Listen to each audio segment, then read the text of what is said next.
Bonsoir à tous. Vous devez m'entendre, mais vous ne me voyez pas. J'ai un petit problème avec la webcam, apparemment. Elle ne veut pas se lancer. Ce n'est pas grave. Vous allez sûrement voir mon écran pour le moment et je vais bientôt passer la main à notre invité, Laurent Albi. Laurent, es-tu là?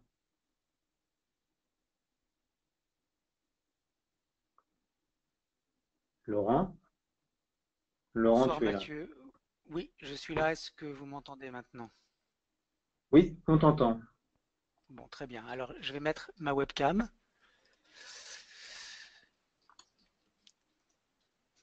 Voilà, donc vous devriez me voir maintenant également. Super. Parfait. Donc, je représente Laurent rapidement. Laurent, président de la FAD, qui organise avec nous depuis maintenant plusieurs semaines, plusieurs mois, les webinaires revue technique des marchés. Vous lui posez des questions sur des titres à analyser et il se fait un plaisir, une joie de faire l'analyse pour vous. Laurent, je te donne tout de suite la parole et je te donne la main pour tes charts. Merci Mathieu.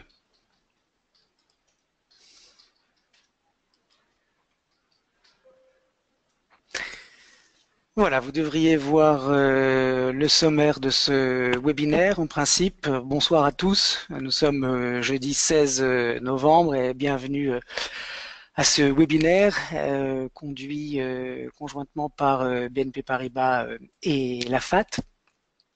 Revue technique des marchés, un exercice hebdomadaire auquel nous nous livrons en votre compagnie. L'exercice étant à la fois de vous éclairer sur des interrogations donc, que vous pouvez avoir sur des sous-jacents qui vous intéressent, mais également vous donner quelques clés d'interprétation de l'analyse technique pour vous permettre à vous aussi de votre côté d'analyser la structure des prix et de pouvoir en déduire des idées, des conclusions qui soient justes. On a eu encore une fois beaucoup de questions cette semaine. On ne va pas Effectivement. pouvoir toutes les traiter. Nous sommes ensemble pendant une heure. Donc on va essayer de privilégier la qualité sur la quantité et donc on va se restreindre à des valeurs qui nous ont été demandées que j'ai trouvées particulièrement intéressantes, soit parce qu'elles sont très souvent dans les médias et qu'elles sont souvent une partie, une composante de nombreux portefeuilles dont les vôtres. Donc c'est tout à fait légitime que vous vous interrogiez sur le parcours boursier de ces valeurs ou des valeurs qui ont était à la une de l'actualité. Je pense notamment cette semaine à Altis, dont on a beaucoup parlé, qui a été plus que chahuté ces derniers jours. On va regarder ça ensemble. Donc vous le voyez à l'écran, cette semaine, il n'y a pas de tir groupé, il y a des actions dans tous les secteurs. Alors on va regarder ça ensemble. D'abord au niveau des indices, on va faire un rapide compte rendu de ce qui se passe sur le CAC 40 et puis on a une question de Michel sur le DAX. On va regarder ensemble ce qui se passe, voir s'il y a une différence entre les deux. Le Nasdaq 100 également qui nous est posé par Pascal. Et puis sur les actions, technologie, on a Capgemini qui cette semaine intéresse François et Yvonique. Dans le secteur des services financiers, en particulier l'assurance Score, c'est Étienne qui s'interroge sur la structure technique de Score. Dans le domaine des utilities, on a EDF qui, elle aussi, cette semaine, a été un petit peu chahutée. On va regarder ensemble ce qu'il en est. Dans l'énergie, Total et Valourec. Total, c'est Myriam. Valourec, c'est Jean-Marc qui nous interroge. Distribution Kering qui reste très forte pour le moment, c'est Pascal qui veut bénéficier de nos lumières. Dans le secteur des médias, Technicolor qui reste toujours très mal orienté. C'est François qui pose la question. Et puis Altis, comme je le disais tout à l'heure, c'est Gilles qui nous pose la question et qui nous demande si ça ne serait pas le moment d'acheter Altis après la chute vertigineuse qui a eu lieu ces derniers jours. Voilà, donc ça c'est notre sommaire cette semaine. On va commencer tout de suite avec le CAC 40. Vous avez à l'écran le chart en données hebdomadaires sur le CAC. Avec, vous le voyez, cette tendance haussière qui a été confirmée puisqu'on a dépassé en clôture hebdomadaire le sommet du printemps. Malgré tout, la suite n'a pas été aussi positive puisque la réintégration a été immédiate et qu'on est maintenant de nouveau à l'intérieur de cet espace qui a occupé finalement la deuxième partie de cette année entre 5442 et 5000 points. C'est la zone de support de moyen terme, c'est-à-dire la zone en dessous de laquelle, si les prix devaient s'y aventurer, signalerait une interruption de la tendance haussière et le passage donc de la structure actuelle vers plus de neutralité. Alors il y a plusieurs hypothèses de travail sur le CAC 40 qui peuvent se dessiner à moyen terme. La première, la plus simple, c'est une tendance qui est haussière. On vient de faire un nouveau sommet, tendance confirmée. On peut tout à fait regarder, mettre un petit support ici intermédiaire sur 5293 points. Pourquoi ce niveau? Eh bien parce que, regardez, on a eu dans la baisse précédente, en l'occurrence au mois de juillet, une petite stagnation des prix autour de cette zone avant de repartir à la baisse, et c'est une zone donc qui est également la borne haute du gap haussier du mois d'avril, et c'est une zone qui est un petit peu au-dessus du milieu de range. Et d'ailleurs, regardez, on a une longue mèche basse qui s'est formée cette semaine juste au-dessus de cette zone. Autrement dit, s'il devait y avoir un rebond, eh bien, il est tout à fait possible qu'il s'organise, qu'il se fasse à partir de ces 5227, 5225 points. Alors, c'est la première lecture. Autrement dit, alors il faut quand même apporter un bémol à ce que je viens de dire, c'est que la semaine n'est pas terminée et qu'il va falloir donc attendre la clôture de demain pour avoir une bougie hebdomadaire. Cela dit, on voit quand même malgré tout qu'on a une mèche basse qui est importante, et puis surtout, on a des indices américains qui sont extrêmement robustes, qui cet après-midi sont en train de repartir de manière assez significative à la hausse. Et par conséquent, tant qu'on a des indices aux États-Unis qui ne baissent pas de manière significative, on peut considérer que c'est un facteur de soutien pour les indices européens, même si on voit bien que la fragilité, la vulnérabilité a été beaucoup plus significative en Europe que de l'autre côté de l'Atlantique. Bon, donc cela étant dit, première lecture la plus simple, nous sommes dans une tendance haussière, on rebondit à partir du niveau actuel, et puis on revient tester les 5500 points et on file et on continue de progresser et on fait un nouveau sommet et la tendance haussière est confirmée. Deuxième scénario possible, eh bien, c'est cette réintégration du trading range. Autrement dit, on peut avoir une lecture moins optimiste en se disant que le breakout, c'est-à-dire le franchissement de la résistance, était en fait un piège haussier, qu'on a eu tout de suite derrière une réintégration de cette zone avec la formation d'une étoile du soir en hebdomadaire, réintégration du range. Autrement dit, le risque, c'est de retourner vers la zone basse du trading range à 5100 points, 5000 points. À partir de là, si c'est un range, il y aura des facteurs de soutien qui s'organiseront pour pouvoir relancer une dynamique vers le précédent sommet, et on va comme ça osciller entre support et résistance. Troisième scénario, c'est un scénario qui pour le coup serait totalement négatif, c'est celui qui est pour le moment le moins probable. Je vous le soumets non pas parce que je pense qu'il va se réaliser, mais simplement pour que vous l'ayez dans un coin de votre tête. Et bien on est en train de former tout simplement un double top avec donc un deuxième top plus haut que le premier, mais on va rejoindre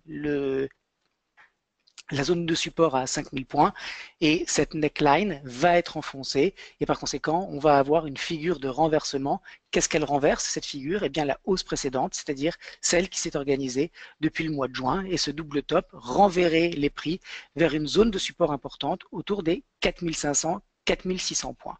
Voilà donc les trois scénarios qui se dégagent à moyen terme par ordre croissant de négativité, de la tendance haussière qui continue au range, autrement dit une neutralité à une figure de renversement en double top. Alors, en ce qui me concerne, je suis gêné par une lecture ouvertement haussière, c'est-à-dire la première, même si finalement techniquement, c'est celle qu'on devrait observer, puisque une tendance reste en vigueur tant qu'on n'a pas prouvé le contraire. Donc, la tendance, elle est haussière et il y a encore beaucoup de chemin pour faire ce double top. Donc, on a plutôt intérêt à conserver une lecture haussière. Alors, il y a quelque chose qui me gêne dans cette lecture haussière, c'est la force de l'euro. Pourquoi? J'ai fait un petit travail sur la paire euro-dollar et il y a un scénario sur l'euro-dollar comme quoi il lui manque une dernière jambe haussière. Et si c'était effectivement un scénario qui se validait, eh bien la force de l'euro va gêner la progression des indices européens. Alors je ne dis pas que la corrélation négative entre l'euro et les indices européens est de -1, c'est-à-dire que quand l'un progresse, l'autre régresse de la même amplitude, pas du tout, mais en tout cas ce qui est clair, c'est qu'un euro qui est fort et qui repartirait vers 1,23 voire 1,25, ça va empêcher les indices de reprendre une dynamique significative. Donc, a priori, si on regarde que le CAC 40, j'ai envie de vous dire, je conserve finalement la lecture la plus simple, c'est qui est celle de la tendance haussière. Cela dit, compte tenu de ce qui se passe sur l'euro, qui par ailleurs, je fais un petit aparté, l'euro n'a pas dépassé l'épaule droite de sa tête-épaule, autrement dit, il n'y a pas d'invalidation de cette figure de retournement sur la paire. Donc on est toujours dans un schéma de tête-épaule qui renverse donc la paire euro-dollar avec simplement un retard à l'allumage et au lieu d'avoir sur la cassure de la ligne de coup une accélération baissière, et bien on réintègre la ligne de coup. Alors, le fait qu'on réintègre cette ligne de coup et qu'on n'est plus très loin, je crois, de l'épaule droite, ça met à mal cette lecture en tête-épaule. J'ai envie de l'abandonner presque et de me dire finalement c'était une vague 4 et puis derrière on fait une vague 5. C'était un piège baissier cette tête-épaule et l'euro va repartir. Bon, vous voyez, il y a quand même pas mal d'incertitudes sur les marchés pour avoir dès maintenant un avis tranché. En tout cas, pour conclure sur le moyen terme, sur le CAC 40, on est de retour sur une zone à l'intérieur du range qui est potentiellement une zone de support et un rebond n'est pas à exclure à partir de ce niveau. S'il a lieu, alors on devrait aller retester les plus hauts. Si en revanche on a une absence des intérêts acheteurs, alors on va avoir un trading range au mieux qui se met en place. Quand on regarde le CAC en court terme, on retrouve donc ce petit doji qui est venu donc se former à la fois sur un 50% de toute la hausse précédente. C'est également une zone de support parce que c'est une zone de gap. Alors le CAC, c'est gênant qu'il ait été capable d'enfoncer cette zone de support. S'il avait réussi, si les acheteurs plutôt avaient réussi à maintenir les cours au-dessus de cette petite zone, eh bien, ça aurait été beaucoup plus simple d'avoir une lecture haussière. Le fait que nous ayons enfoncé ce niveau, ça met un petit peu de doute sur la capacité des acheteurs à reprendre le contrôle des échanges, et c'est pour ça que si je suis toujours positif et haussier à moyen terme, je suis passé neutre à court terme sur le CAC 40 parce que cette rupture de support fait que maintenant on a toujours un sommet qui est plus haut que tous les autres, mais nous avons un creux qui est plus bas que le précédent, et donc c'est la condition nécessaire pour passer d'une tendance haussière à une tendance neutre. Donc neutre à court terme sur le CAC 40, avec, vous le voyez, une zone de résistance qui est à la fois la borne haute de cette petite zone de consolidation à 5000 380 points. C'est également ici ce niveau 50% de retracement. C'est le point de convergence des deux moyennes mobiles qui vont vraisemblablement croiser sur ce niveau. Autrement dit, on a un rebond technique qui devrait continuer de se prolonger vers 5380. Ensuite, il est fort probable que nous ayons un reflux des prix et c'est là que tout va se jouer. Si effectivement on a des indices, je pense notamment au DAX et aux indices américains qui restent bien orientés, alors on va avoir une impulsion, une correction et on va réussir à dépasser ce niveau de résistance et retourner sur des niveaux de résistance intermédiaires et pourquoi pas vers le précédent sommet. Si au contraire on a de la faiblesse, alors on ne dépassera pas ce niveau de résistance à 5380 et ça sera la fin du rebond technique et la reprise de la tendance baissière commencé il y a quelques jours au début du mois de novembre, avec là pour le coup une cible qui pourrait aller, comme je vous le disais tout à l'heure, vers cette zone à 5150 points. Voilà donc ce qu'on peut dire sur le CAC à court terme. Il y a pas mal d'incertitudes, je le répète, elle vient notamment de cette force de l'euro. Et puis quand on regarde les indicateurs techniques sur le CAC 40, on voit un RSI qui est en zone de survente. C'est jamais très bon dans une tendance haussière d'avoir un RSI qui retourne sur la zone des 25. Ça veut dire que la correction est vraiment importante et qu'elle annonce peut-être une consolidation sur un horizon de temps supérieur, c'est-à-dire, vous le voyez, une oscillation dans cette zone. La DX, pas grand-chose à dire, simplement qu'on a un DI-, regardez ici, qui est beaucoup plus fort, le spread entre DI+ et DI- est important. Donc, on pourrait avoir un reflux du DI- et pourquoi pas donc avoir une continuation de ce rebond. Donc, pas mal de scénarios possibles sur le CAC 40. On est à un moment de marché où il y a une indécision de la part des opérateurs. Donc, si le marché hésite, on va attendre qu'il se décide. Le premier signe pour moi d'une reprise durable de la hausse sur le CAC 40 à court terme, je le répète, c'est le niveau à 5380. S'il arrive à être dépassé en clôture, alors ça veut dire qu'on a un potentiel haussier un petit peu plus important vers les précédents sommets. Voilà ce qu'on pouvait dire sur le CAC 40. On va maintenant passer au DAX, puisque c'est une question qui nous a été posée par Michel. Donc en fait, la structure du DAX, elle est assez similaire, vous le savez déjà, à celle du CAC, sauf qu'elle est plus forte. Alors, je vais mettre un petit peu plus d'historique, voilà, pour vous montrer cette tendance de long terme qui est haussière, qui est composée donc d'impulsions haussières et de corrections intermédiaires qui sont importantes, avec la dernière jambe haussière qui a démarré donc au mois de juin, avec, vous le voyez, là pour le coup, une structure beaucoup plus propre que sur le CAC 40, puisque on peut même tracer un canal haussier, regardez, finalement assez propre sur le DAX. On est à l'intérieur. Voilà, on est à l'intérieur de ce canal et la hausse vient d'être confirmée avec un nouveau sommet. Alors ce nouveau sommet, il a été tout de suite corrigé par une variation d'avalement baissier. Vous le voyez ici, cette bougie noire qui englobe quasiment tout le corps de la bougie blanche précédente. Elle démarre un tout petit peu en dessous de la clôture de la bougie blanche, donc c'est pour ça que je dis que c'est une variation. Cela dit, qu'est-ce qu'on constate? Eh bien que le DAX réagit et rebondit sur la première polarité qu'il a trouvée, c'est-à-dire le précédent sommet. C'était une résistance qui devient potentiellement support et qui a été validée en tant que telle, puisque regardez, on a une bougie qui s'apparente à un marteau.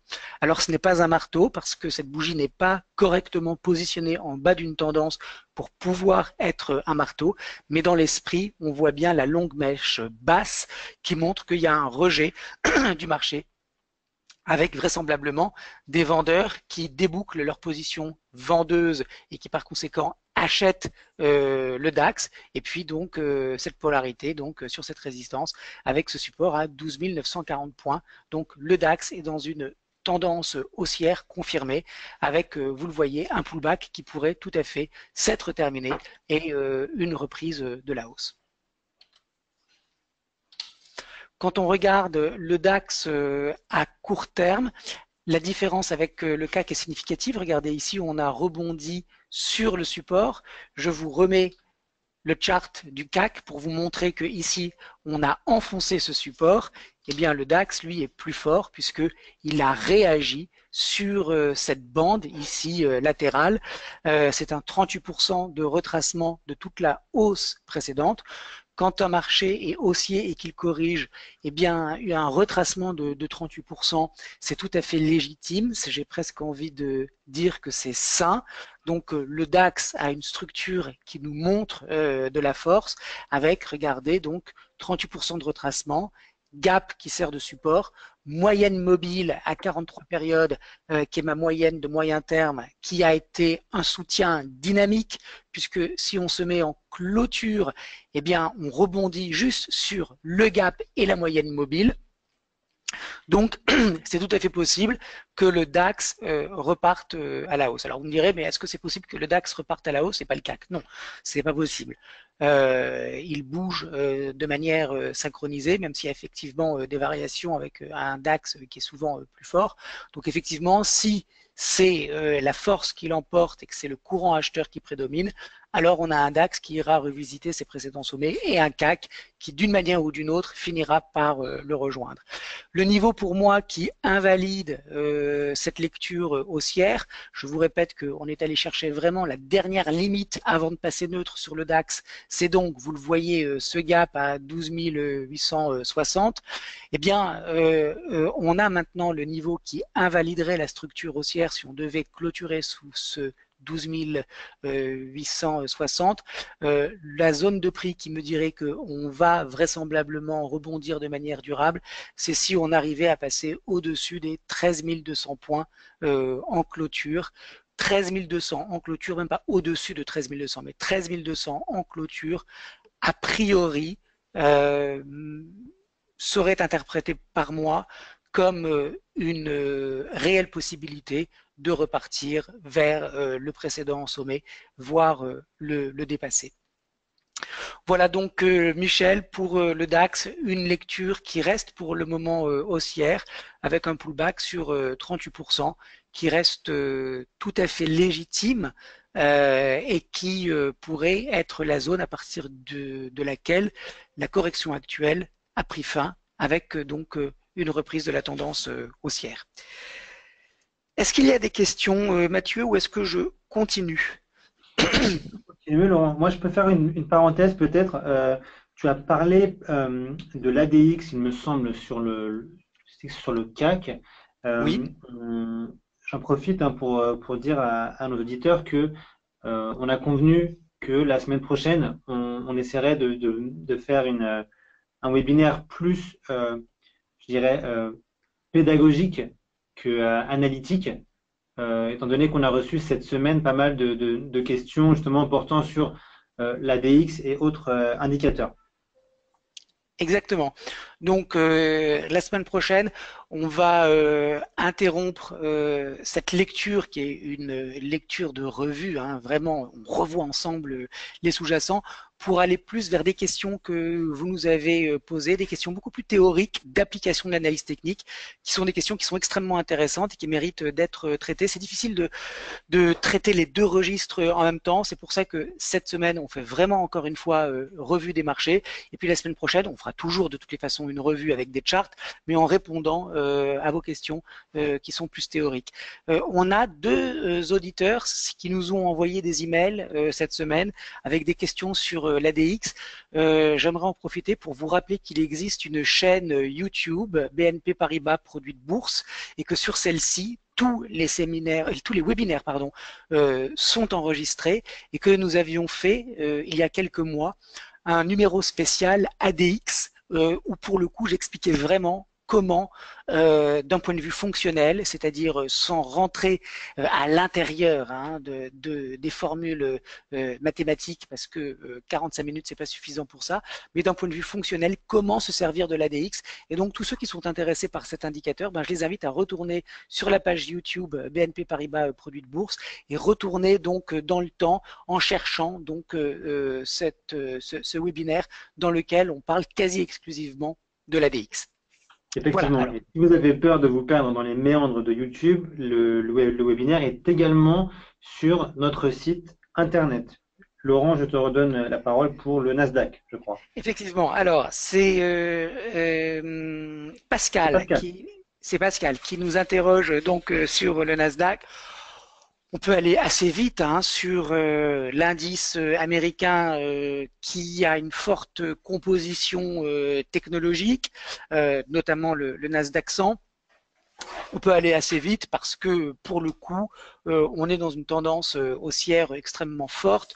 Regardez, hein, depuis cette consolidation en 2015 et 2016 à plat, on file quasiment tout droit sur le Nasdaq. Voilà, je vous mets ici une ligne de tendance, non pas que je les affectionne particulièrement, mais bon, elles valent ce qu'elles valent et elles illustrent visuellement assez bien le courant acheteur qui est en place depuis maintenant presque 2 ans sur le Nasdaq. Donc ce qui est à souligner, c'est une tendance qui corrige quasiment pas. Ce sont des consolidations à plat qui ont lieu sur le Nasdaq avant de repartir, un indice qui est extrêmement fort et qui pour le moment ne met pas en place à moyen terme de figure de retournement. Donc on est pour le moment sur une lecture qui reste positive à moyen terme. Je vous ai indiqué ici le niveau d'invalidation de ce Nasdaq à moyen terme, c'est sous cette bougie hebdomadaire du mois d'août avec donc un niveau à 5753 points. Tant qu'on est au-dessus de ce niveau de support de moyen terme, la structure sur le Nasdaq 100, pardon, reste haussière. Alors, quand on regarde le Nasdaq à court terme, eh bien, on retrouve hein, cette tendance haussière. Il n'y a pas grand-chose à dire. Les niveaux d'invalidation, alors je vais zoomer un petit peu. Voilà, pour vous permettre de bien voir. Alors, le vrai niveau d'invalidation du point de vue de l'analyse, et pas du point de vue du trading, parce que c'est pas la même chose. Le vrai niveau d'invalidation de cette tendance haussière de court terme sur le Nasdaq, eh bien, il est sous cette mèche. Okay, c'est-à-dire que tant qu'on reste au-dessus des 6012 points, on est sur une structure haussière parce que c'est le dernier creux à partir duquel l'impulsion actuelle est toujours en cours. Alors ça, c'est l'analyse pure. Du point de vue du trading, j'ai un niveau de stop qui est plus proche parce qu'on a fait un gap ici. Et ce gap, c'est pas n'importe quel gap. On a beaucoup parlé des gaps ces dernières semaines ensemble. Je vous ai à plusieurs reprises expliqué qu'il y avait différents gaps et qu'il fallait savoir les qualifier pour comprendre s'ils avaient une chance d'être comblés ou pas, ou en tout cas s'ils l'étaient, ce que ça signifiait. Là, en l'occurrence, on a ce qu'on appelle jusqu'à preuve du contraire, un breakaway gap, c'est-à-dire comme les Japonais l'appellent, une fenêtre qui a été ouverte au-dessus de la précédente résistance. Autrement dit, c'est un signal qui est fort. La borne haute d'un breakaway gap, eh bien, c'est une zone d'achat. Autrement dit, si on a un reflux du Nasdaq sur cette zone, c'est pas 6012, excusez-moi, c'est 6120, je vous prie de m'excuser. Non, excusez-moi, je me mélange les pinceaux. 6012, c'est le dernier creux dont je vous ai parlé. 6120, c'est la borne haute du gap haussier. Donc tant qu'on a des prix qui restent au-dessus de ce niveau à 6120, bah, c'est vraiment très très boule. Parce que si on retourne sur ce niveau de support, cette borne haute, eh bien il y aura des opérateurs qui se porteront acquéreurs des entreprises qui constituent le Nasdaq ou des ETF qui le représentent et on aura une reprise de la tendance haussière. Donc, tant qu'on est au-dessus de 6120, il n'y a aucune question à se poser sur la tendance. Elle est haussière et donc ce retour sur 6120, ben, ça sera une consolidation, ça sera une correction de la tendance qui se déploie maintenant depuis longtemps. Et effectivement, si on retournait sur cette zone, ça serait un point d'achat. Alors, j'ai mis un niveau de support intermédiaire à 6195. Vous voyez, c'est ici. C'est la mèche basse de cette journée du 2 novembre. Tant qu'on est au-dessus de 6195, on est là pour le coup sur une phase corrective de très très court terme et ce premier niveau de support intermédiaire pourrait relancer la tendance. Donc en fait, je vous donne 3 niveaux de support.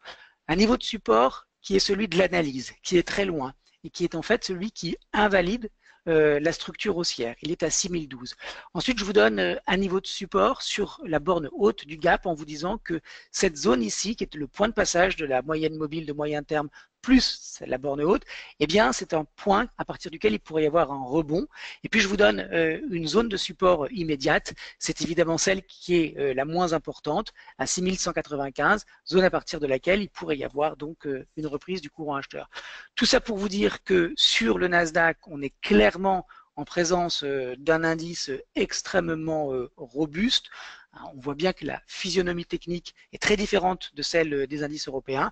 Et par conséquent, si on retournait sur ce premier niveau à 6000, 6195, 6200, on risque d'assister à l'apparition d'opérateurs qui vont profiter de ce petit déclin pour repasser donc acheteurs. Si c'est le cas et si on constate cet appétit pour le Nasdaq sur ce niveau, alors il y a éventuellement un point d'entrée pour accompagner cette tendance haussière. Donc Nasdaq court et moyen terme, vraiment un indice qui reste très fort avec un RSI qui est un RSI de bull market entre 80 et 44, c'est très fort. Un ADX qui est pas génial, qui est pas très fort, avec un DI+, qui est en train de converger vers le DI-, ça montre la mollesse de la dernière impulsion avec toutes ces petites bougies qui corrigent. Enfin bon, ça n'a rien de particulièrement inquiétant. Toutes les tendances sont faites d'impulsion et de correction dans une tendance haussière. Ce qui compte, c'est que les corrections soient de plus faible amplitude que les impulsions.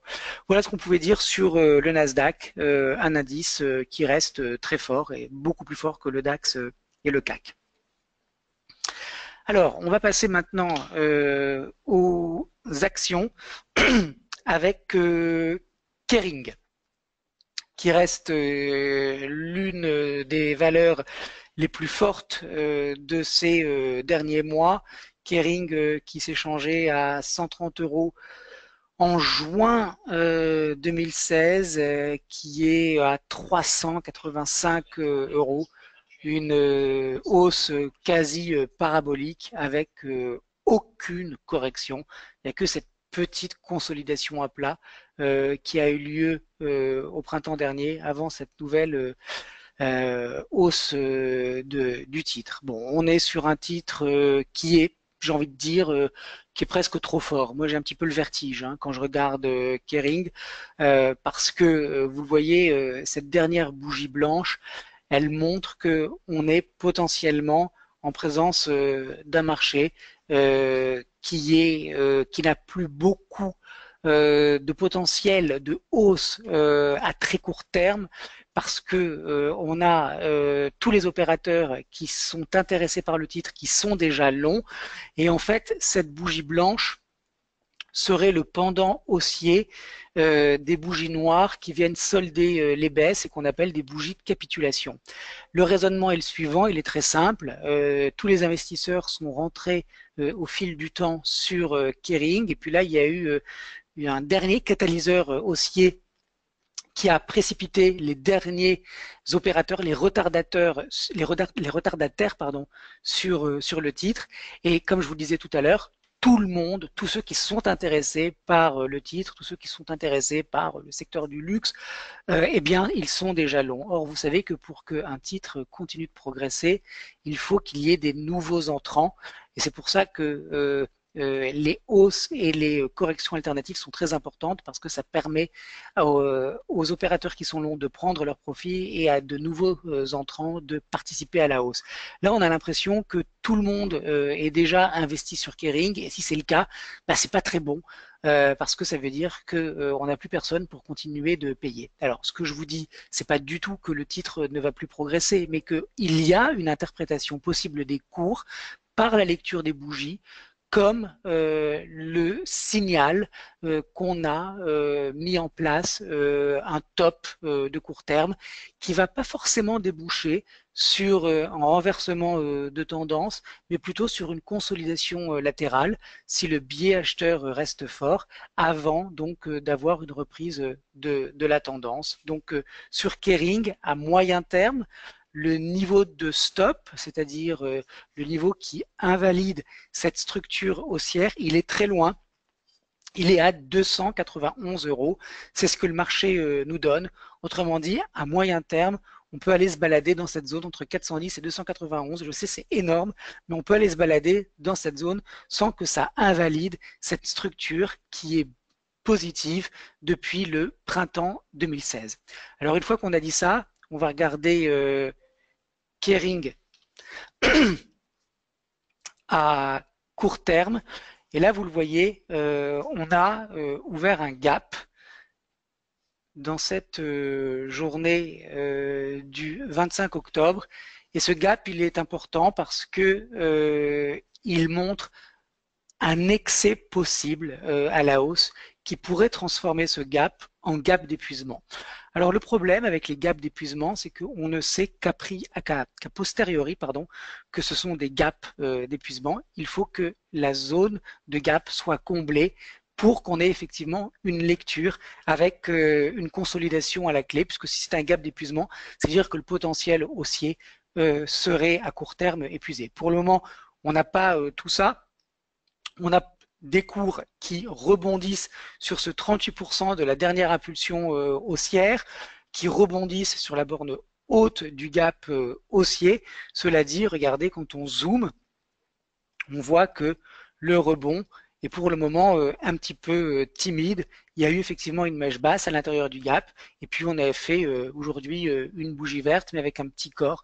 Donc j'ai envie de dire, il y a un petit peu d'incertitude sur Kering, parce que techniquement, bien évidemment, on est toujours positif, et compte tenu de la structure, j'ai envie de vous dire que on reste positif sur Kering, avec une invalidation à court terme qui va être finalement très proche, qui va être sur la borne haute de ce gap haussier. Si effectivement on devait enfoncer ce niveau, alors cela montrerait qu'il y a un petit peu plus de pression vendeuse et je repasserai neutre parce que je me dirais que peut-être finalement c'est un gap d'épuisement. Donc pour rester positif sur Kering, j'aimerais voir une réaction acheteuse immédiate sur cette borne et si c'était le cas, alors on serait sans mal toujours positionné à l'achat. Si on enfonce cette borne haute, alors il y a un petit peu plus de dégradation technique qui rentre sur le marché et on pourrait assister à une consolidation un petit peu plus longue. C'est pour ça que j'ai monté le seuil d'exigence de cette invalidation haussière de court terme sur Kering à 382. Il faut qu'on réagisse maintenant et qu'on reparte à l'achat pour conserver un biais de très court terme immédiatement, donc acheteur. Voilà, on va continuer avec un autre titre qui est très fort, c'est Capgemini. Est-ce que Mathieu, tu te souviens de la question qui nous était posée par François et Yvonique sur Capgemini par hasard? Alors, François nous demandait une analyse court et moyen terme sur Capgemini et Yvonique, elle, c'était un avis court terme. D'accord. Alors, à moyen terme sur Cap, eh bien, vous le voyez, on a été dans une tendance haussière entre 2012 et 2015. 2015 et 2016, on a consolidé à plat.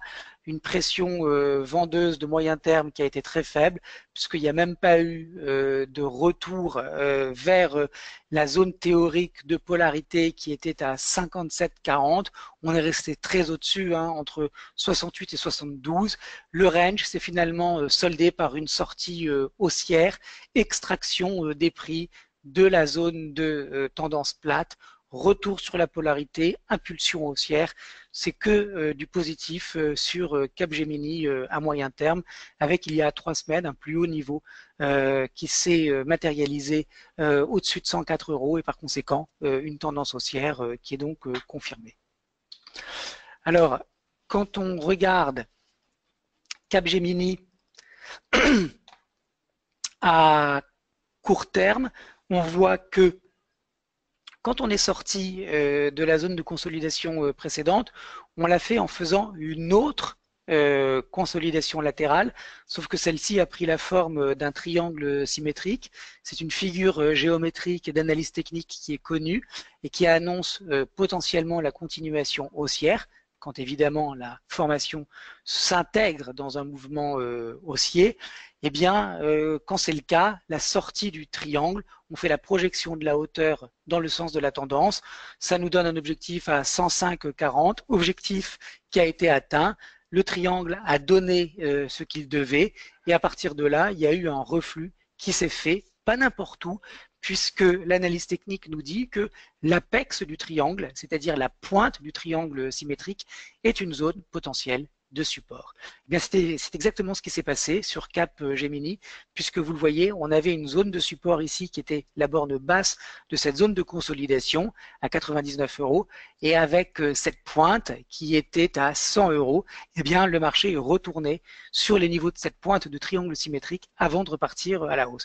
Donc, j'ai envie de dire que à moyen terme, évidemment, on est haussier. À court terme, je suis toujours haussier, mais j'ai un biais un petit peu neutre parce que malgré tout, vous voyez, on est quand même sur un titre qui fait un peu de surplace puisque on est toujours sous les niveaux de la fin de ce mouvement impulsif du 19 septembre, donc à très court terme, on est dans une structure à plat. Alors concrètement, qu'est-ce que ça veut dire? Moyen terme haussier, court terme haussier, excusez-moi, haussier parce qu'on est toujours au-dessus du support, mais il y a un vrai ralentissement du momentum, un vrai ralentissement de la vitesse, et c'est pour ça que j'ai envie de dire je suis haussier mais neutre, parce que on est toujours sur les niveaux de cette consolidation et qu'il faudrait qu'on remonte et qu'on dépasse ce niveau de résistance à 105 pour avoir une lecture qui soit de nouveau confirmée à la hausse avec un nouveau sommet inscrit. Donc en conclusion, Capgemini, c'est un titre qui est fort et qui, pour le moment, souffre un peu du risque marché, c'est-à-dire que cette consolidation s'inscrit avec la consolidation généralisée qu'on a assistée ces derniers jours. La question est de savoir si on a un courant acheteur suffisamment puissant pour repropulser les cours vers le précédent sommet, voire pour le dépasser. Voilà ce qu'on pouvait dire sur Capgemini. On va embrayer avec EDF.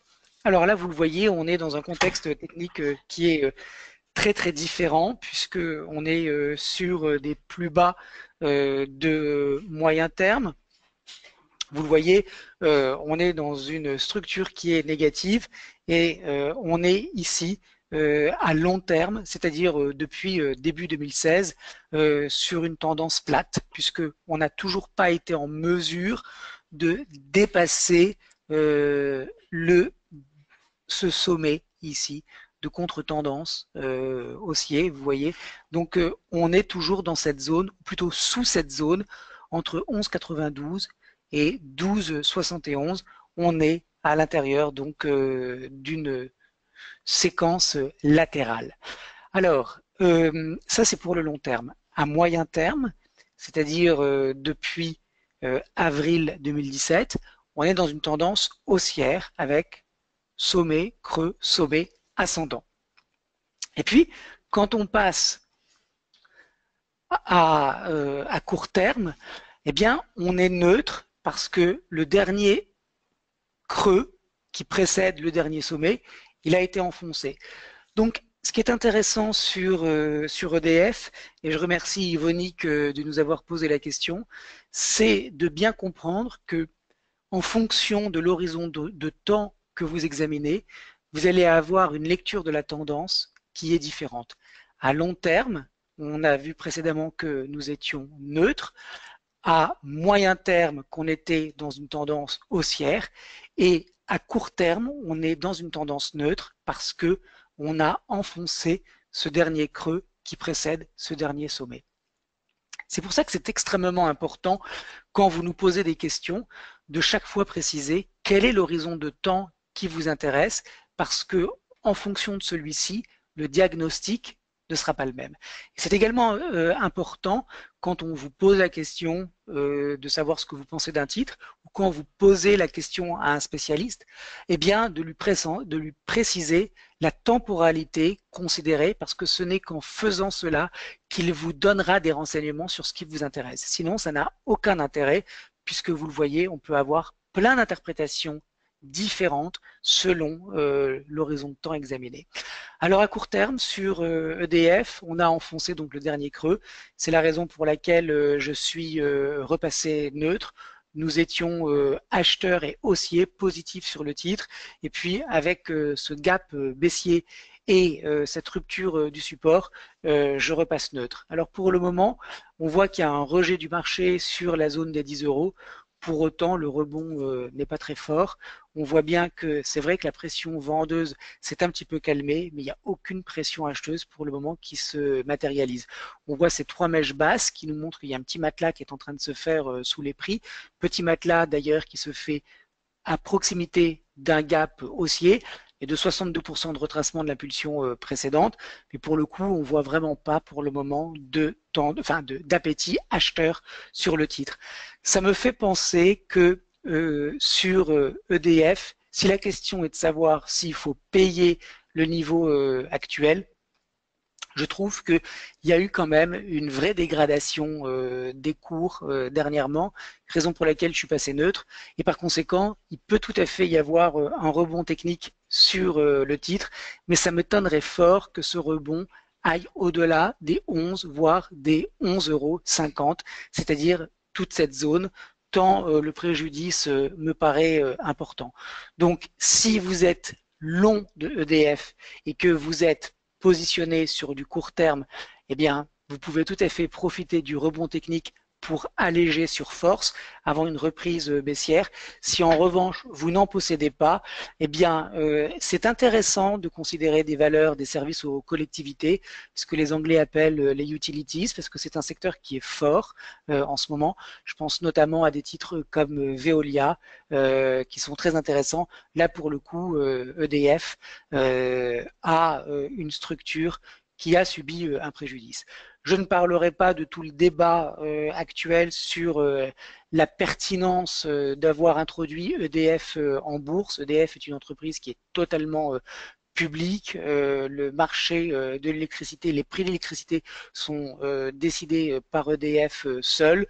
Donc, on peut même se poser la question de savoir si c'est intéressant d'aller sur ce titre. Mais c'est un autre sujet de discussion. En tout cas, pour le moment, il y a beaucoup d'incertitudes sur le titre et finalement la zone de prix qui validerait une reprise haussière, ça serait le dépassement du précédent sommet à 12,50 €. Donc pour le moment, l'EDF, moi je me tiens à l'écart et j'attends de voir effectivement comment les choses vont s'organiser.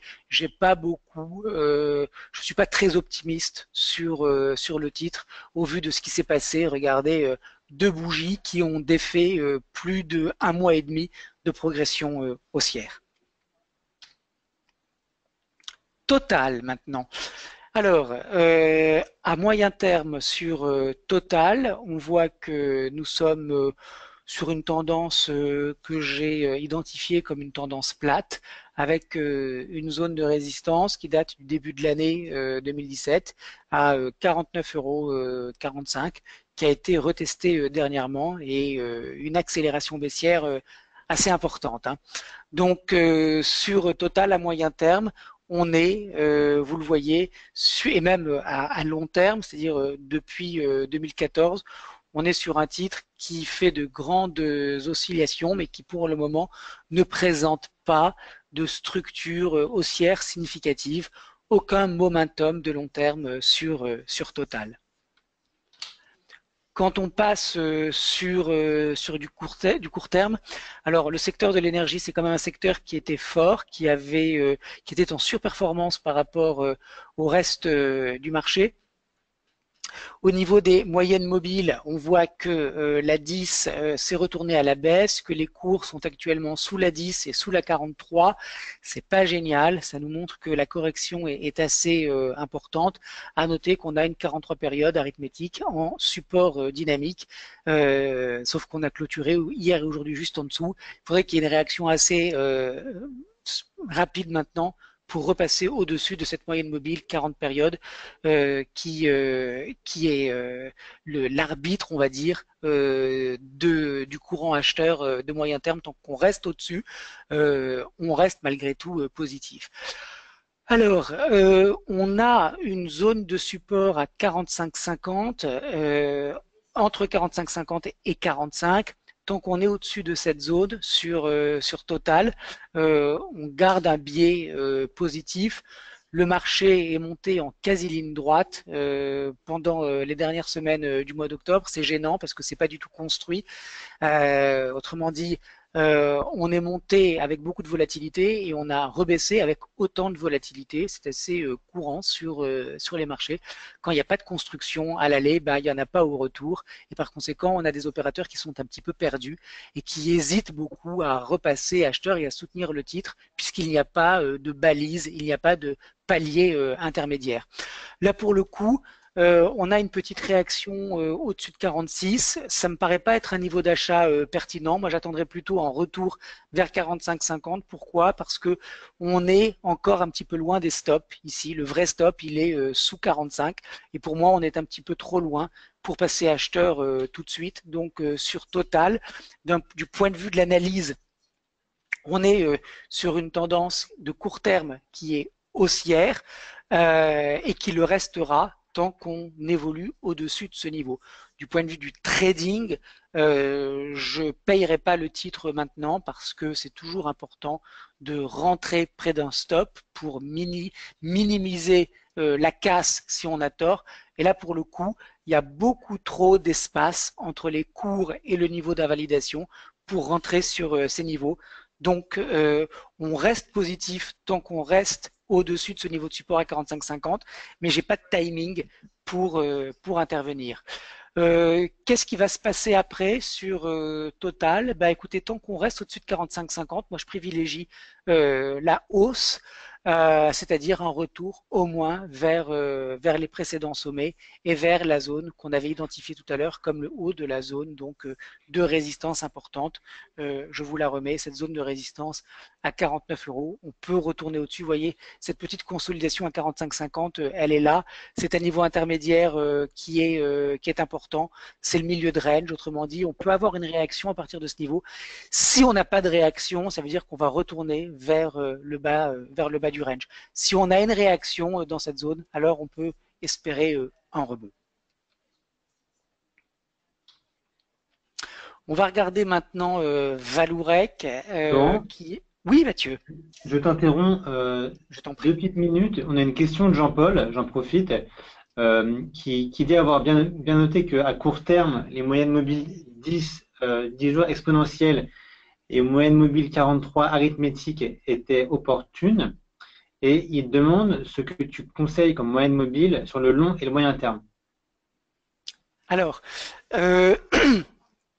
quand on a une lecture à moyen long terme, les moyennes mobiles que j'utilise, alors là, ce que je vous dis, c'est un partage d'expérience, c'est comment moi je travaille, mais c'est loin d'être la seule manière, et il y a d'autres analystes qui utilisent d'autres moyennes mobiles. Moi, je trouve que à moyen long terme, la 43, la 65 et la 100 fonctionne très bien. J'aime beaucoup la 65 période et j'aime bien aussi la 43. Alors, à court terme, je travaille en 10 et 43 et à moyen terme, je travaille avec une 43, une 65 et une 100 parce que la 43 est un petit peu trop proche de la 65. Mais si je devais en garder que deux, à moyen long terme, je garderai la 65 et la 100. Mais à moyen long terme, j'aime bien le triptyque 43, 65, 100. À vous de regarder les moyennes mobiles qui vous conviennent bien, sachant que normalement, chaque marché a sa vitesse et par conséquent, il devrait avoir ses propres moyennes mobiles. C'est pas forcément pertinent de regarder le Bund, qui est un marché qui est très lent, avec une moyenne mobile identique au gaz naturel, qui est la matière première la plus volatile. Hein. Il y a un facteur vélocité qui fait qu'il faut adapter les moyennes mobiles au marché. Voilà Mathieu, pour répondre à la question de notre Merci auditeur. Laurent. On passe à Valourec. Alors sur Valourec, vous le voyez, on est sur un titre qui se déprécie depuis longtemps, puisque ça date de 2011. On était à 56 euros avec une baisse vertigineuse. On a eu une très très belle réaction entre 1,93 et 7,40. C'est gigantesque. Et puis là, on repart a priori vers le bas, vers cette zone de support à 3,76. Donc, sur le moyen terme, on peut avoir une réaction haussière sur 3,76. Ça veut dire que si on a envie d'être contrarien et de payer Valourec près d'un niveau de support, eh bien, il faut attendre encore un petit peu parce que pour moi, ce niveau, il est par là et on en est encore un petit peu loin. En tout cas, on est dans une dynamique de dépréciation des cours.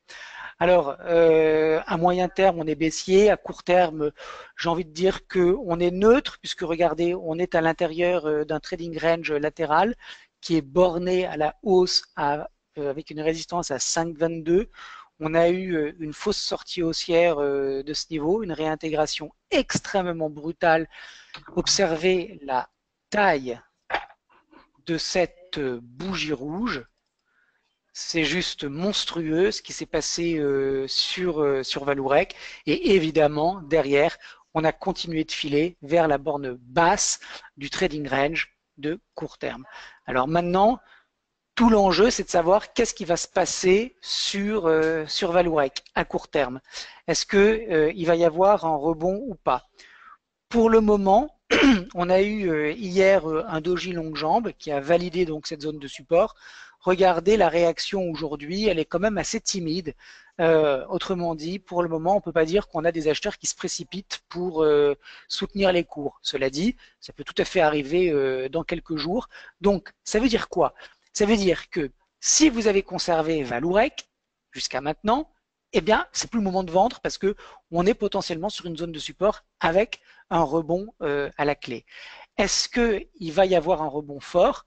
Je ne sais pas, mais ce qui est important, c'est que je vous ai signalé que par ailleurs, on était dans une dynamique qui n'était pas bonne, qui était une dynamique de dépréciation, et l'analyse technique nous dit que quand on a des phases de consolidation qui s'insèrent à l'intérieur d'une tendance, en l'occurrence une tendance baissière, eh bien cette phase de consolidation peut être une phase de continuation.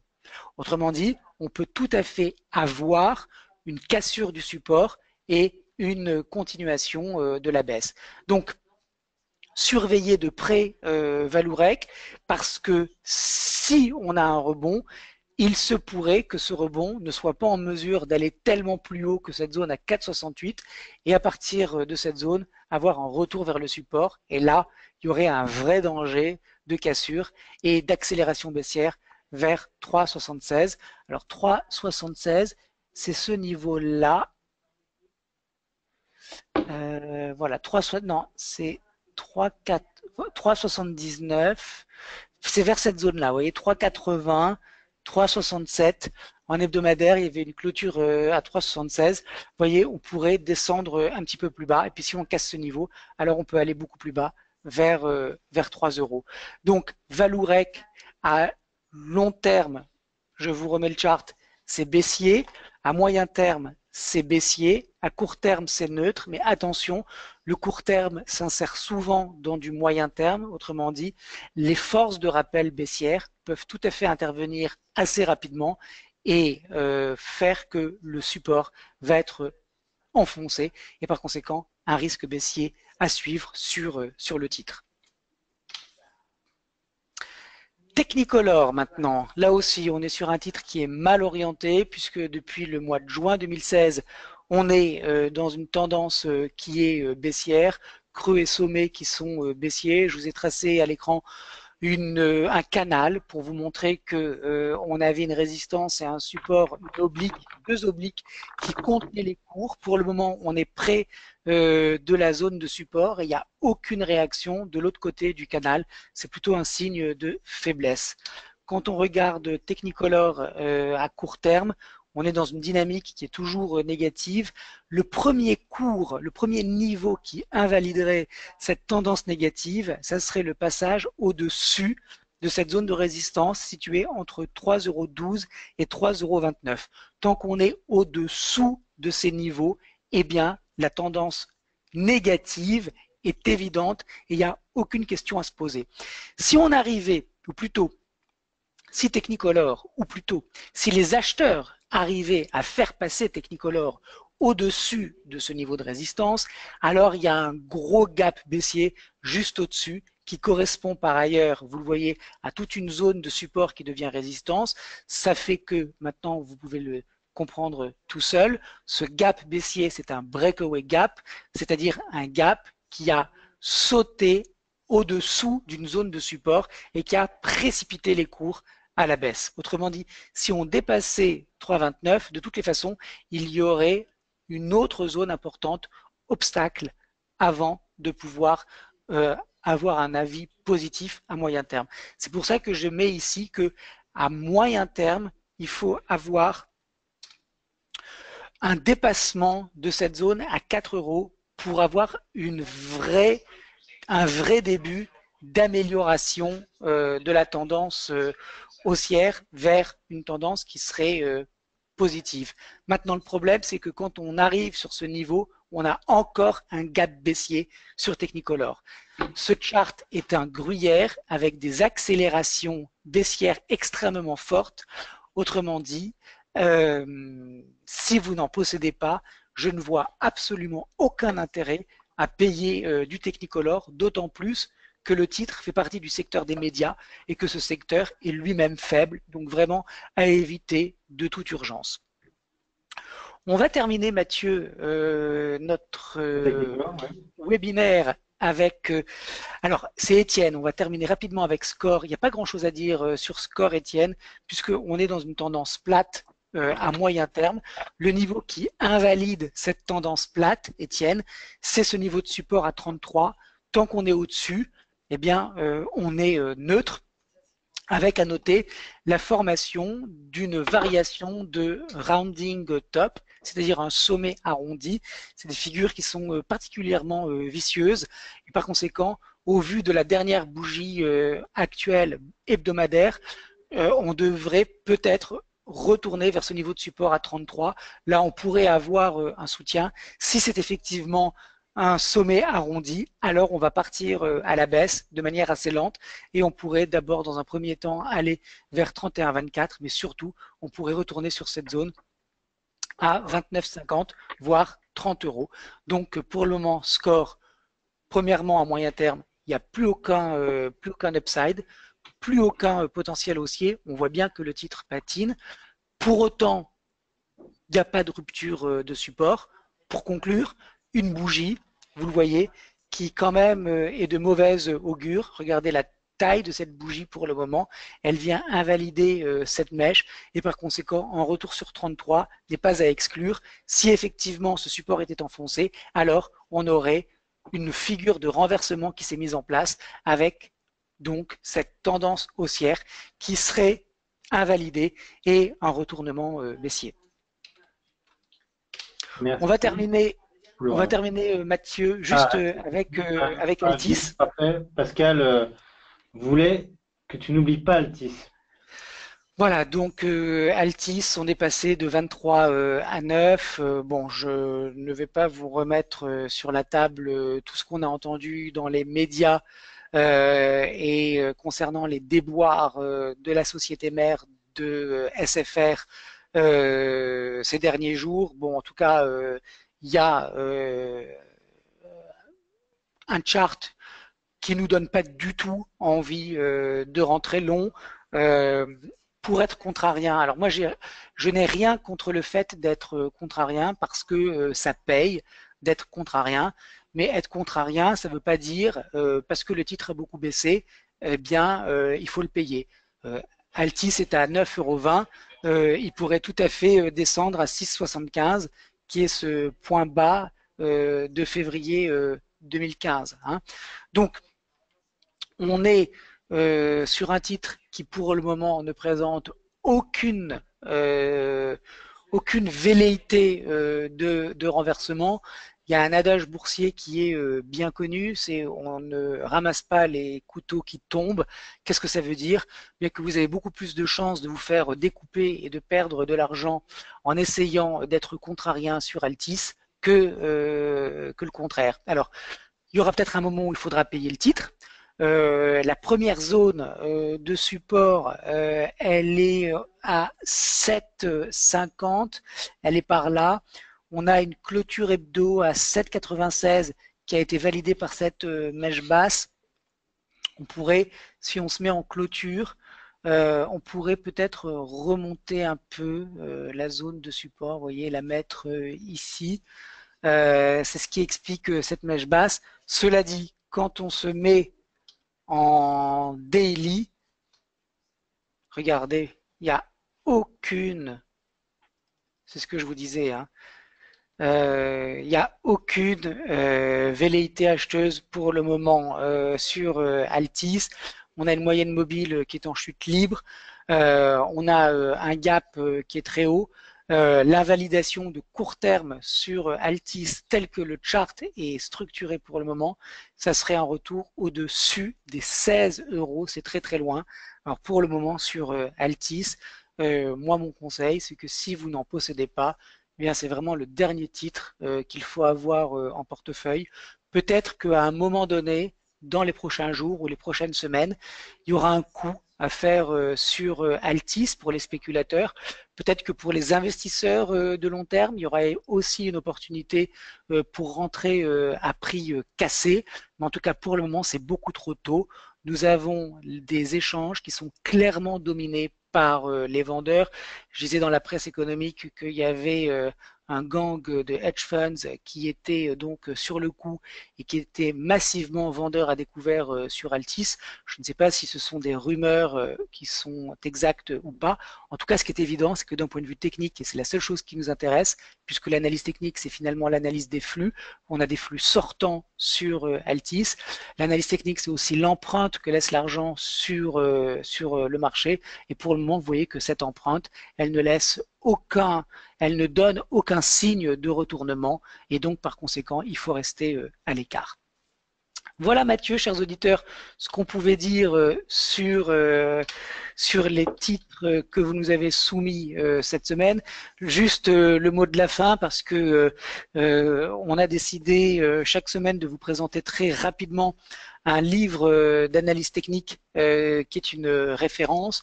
Là, cette semaine, c'est le livre de Martin Pring.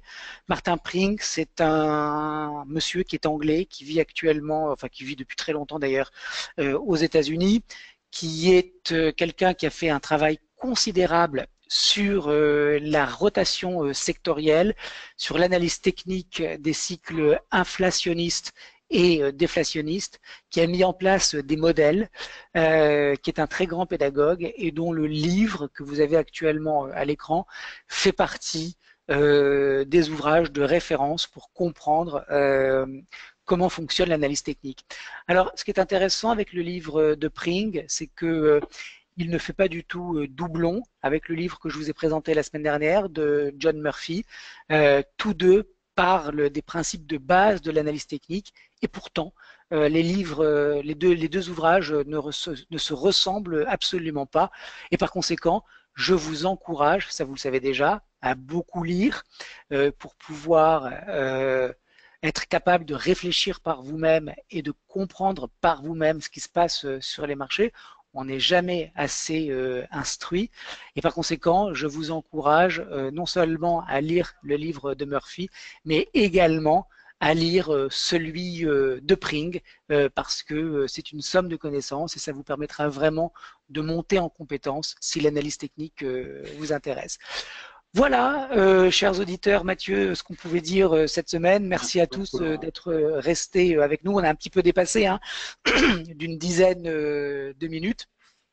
Merci d'être par conséquent restés en notre compagnie. Et puis, on vous souhaite une très très bonne soirée, un bon week-end. Puis on vous donne rendez-vous la semaine prochaine avec un webinaire, voilà, où il y aura peut-être un petit peu moins de charts sur l'actualité boursière et plus de charts qui feront référence aux questions théoriques que vous nous posez. Exactement. Donc, n'hésitez pas à nous poser des questions théoriques cette semaine pour que Laurent puisse les traiter la semaine prochaine. Parfait. Merci beaucoup à tous encore une Merci à fois et tous. à tous une excellente soirée. Au revoir.